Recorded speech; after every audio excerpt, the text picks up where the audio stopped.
안녕하세요. 핵심 뉴스만 전해드리는 지인입니다. 구독과 좋아요는 제작자에게 큰 힘이 됩니다. 전 세계적으로 유가가 안정세에 접어들고 있습니다. 이 같은 분위기는 정유사에게는 좋지 않다고 볼 수 있으며 선박 및 비행기, 트럭 등을 이용하는 해운 물류 기업들에게는 좋은 상황이라고 볼 수 있습니다. 게다가 앞으로 1, 2년 동안은 급격하게 운임 하락이 발생할 리도 없기에 더욱 좋은 시점입니다. 다만 왜 제가 현대글로비스가 HMM과 페노션보다 성장성이 높다고 보는지 한번 체크해 보겠습니다. 일단 세 가지 회사들의 사업 방향에 대해 알아보겠습니다. 모두 다 배를 사용해 영업을 하고 있지만 조금만 파악해보면 이들이 하는 사업은 크게 방향이 다릅니다. 일단 HMM 같은 경우는 컨테이너선을 운용해 운임으로 매출 및 영업이익을 확보하고 있습니다. 그리고 이 운임은 SCFI 지수와 연동돼 어느 정도 같은 방향으로 움직입니다. 코로나19 사태 때문에 물류난이 터지면서 SCFI 지수가 크게 상승했고 이에 따라 아직까지 고운임이 형성되어 있습니다. 다만 이 같은 컨테이너 운임은 2분기부터 하락하고 있으며 내년에도 소폭 하락할 것으로 예상되기에 지속적인 성장을 하기가 쉽지 않은 것으로 예상됩니다.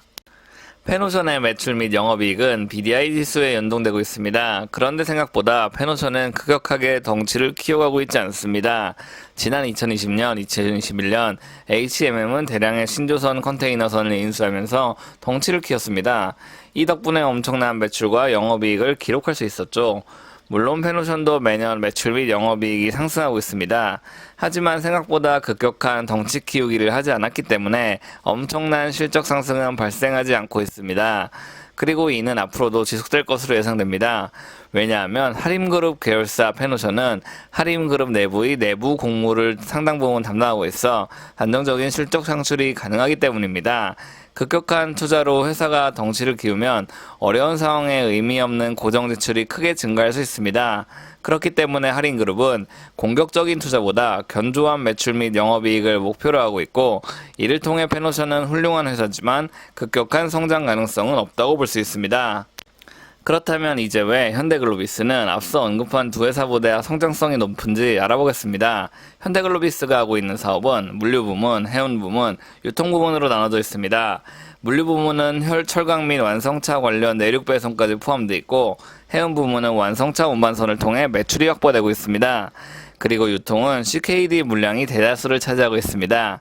현대글로비스는 HMM 및 페노션과 다르게 완성차 산업과 크게 연결되어 있습니다. 이 얘기는 전기차를 포함한 완성차 시장이 커지면 커질수록 이득을 보는 기업이라는 말입니다. 게다가 현대글로비스는 전 세계 2위 규모의 완성차 운반선을 소유하고 있습니다.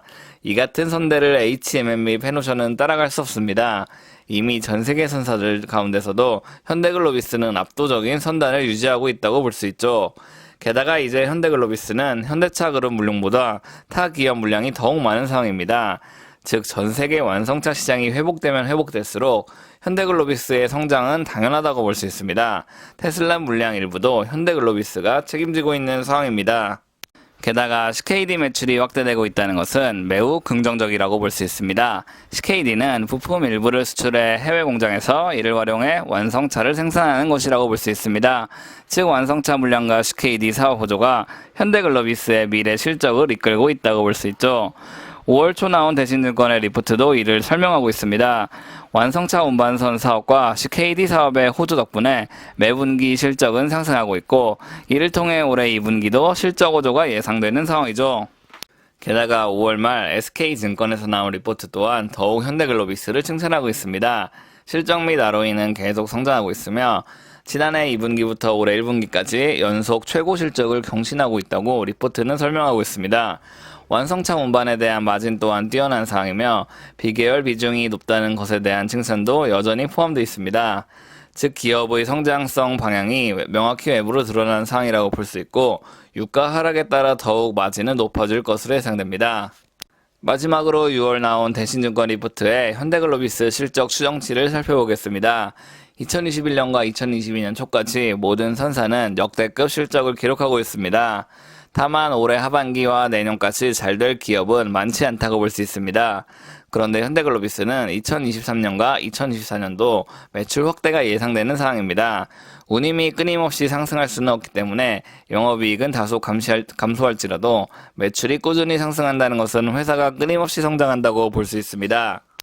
오늘은 현대글로비스에 대해 알아봤습니다. 포스트 코로나 시대가 찾아오면서 회운 및 물류 기업들의 실적이 엄청난 상황입니다. 이런 와중에 어떤 기업보다 꾸준히 성장할 수 있는지를 파악하는 것이 투자자가 할 일이라고 저는 생각합니다. 제가 준비한 소식은 여기까지입니다. 지금까지 핵심 뉴스만 전해드리는 진이었습니다. 감사합니다.